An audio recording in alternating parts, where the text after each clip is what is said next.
Hey Internet, Brian Schoaf here for BombasticEntertainment.com. Would you believe 5 years ago we rolled cameras on the Re-Deadening? Crazy, right? Now, if you haven't seen the film, I suggest you check it out here because, warning, there will be spoilers. But having said that, even if you're not a filmmaker, there's still a lot of cool tips and tricks you can use for setting up a kick-ass Halloween display, dealing with lawyers, and fighting vampires. So let's have some fun as we take a look back on the Re-Deadening 5 years later. Now, the script called for two sets, a cemetery and a crypt. Not having a studio meant I had to pack both of these into my garage, but only one set could be standing at a time due to space limitations, so we decided to shoot the movie in order, starting with the cemetery. I hung some black cloth, laid down a tarp, and covered it with some dirt and grass clippings. The tombstones were a bunch of styrofoam painted different shades of gray and black.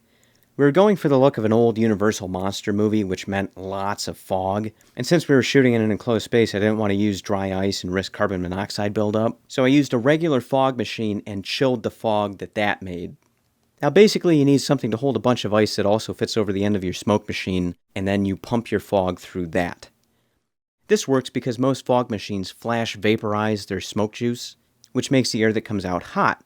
So by running it through ice, you're cooling the temperature back down, changing the air density, so the fog hugs the ground until it returns to room temperature. That was pretty much it for the cemetery, so after shooting was completed, we took it down and then started building the crypt. Several trips to Home Depot later, we had the materials. The walls were foam board insulation backed with a frame made out of furring strips. The walls were painted and detail was carved in with my foam cutter. Now this was good and cheap, but if I had to do this again, I'd have used something else because with it being insulation, it kept the heat in and the set was just hotter than hell when we were shooting. The panels on the wall were just sheets of vinyl floor tile. To simulate the wax buildup from the candles melting, I built up layers of hot glue and just painted over it. Now for the reverse shots, looking out the entrance, I used a blue screen and I comped in a miniature graveyard. The mini tombstones were just photos of the big ones cut out and glued to foam core, and then I spread out some Spanish moss to fake the ground. Now for what you've probably been waiting for, the vampire effects. Now before you ask why do we use green, it's because going for a black and white with red blood look, using green let us isolate that color, desaturate the image, and then dial in the way the blood looked later. Now, the script called for three major things to happen to our vampire: a stake through the heart, a burning, and a beheading. For the burning, I ran some tubing through my actor's clothing, glued the other end onto a bottle with pre-drilled holes, and connected this onto my trusty fog machine. The other two effects were built around a dummy. To hold the shape of the torso, I put a t-shirt on the dummy, layered it with duct tape, marked the seams, and then cut it off. So all you do is you just take this and you just pull it off like they're shedding a snakeskin or something. Now before we can stuff the dummy, we need to plug the holes with cardboard. And for that you just take some scrap cardboard, cut it to shape, and tape it in. To fill the inside, I'm using stuffing from the craft store.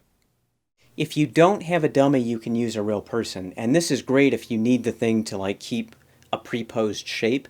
We did this on Rise of the Dead, because once you put the duct tape back together, it's self-supporting. But if you do use a real person, I suggest using bandage scissors to cut it off. And be careful, because you can constrict their breathing by doing the tape too tight. It is a little bit dangerous, so just talk to your talent, take care of them, and be safe. Now the stake in the heart was done by making a pre-cut hole in the dummy, securing a piece of PVC pipe into that hole, and then putting in a condom that was filled with fake blood. So here I am testing out this effect with water instead of fake blood because, pro tip, you should always do with fake blood effects because when you're designing something, if that plumbing doesn't connect, something's going to break, and then just using water is way easier to clean up than blood. Now for the actual staking, we used a flat stake instead of the sharp one because it actually popped the balloon better. For the decapitation, I used the same dummy, but I cut a hole in the back and the neck for a tube to run through and secured a bigger tube inside of that. This way, my blood tubing ran through a mother tube, not stuffing. so I could easily find the connecting points every time. For the head, I used a styrofoam model from the beauty supply store. Now at the back end, I hooked up a garden sprayer, and then at the top, I duct taped a balloon, so when you pump up the garden sprayer, it actually fills up fake blood inside of the head of the balloon, so that when my character comes in with the machete, we have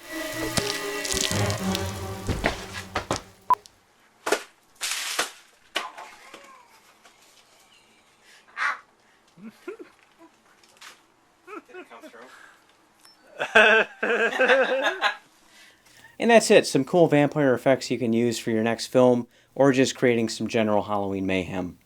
Now, if you guys try any of this stuff, I would love to see what you come up with, or what you improve upon, so either leave a comment below, or hit me up on the Twitterverse. We're always working on new stuff, and if you haven't already, please subscribe. Thanks for watching. We'll see you next time.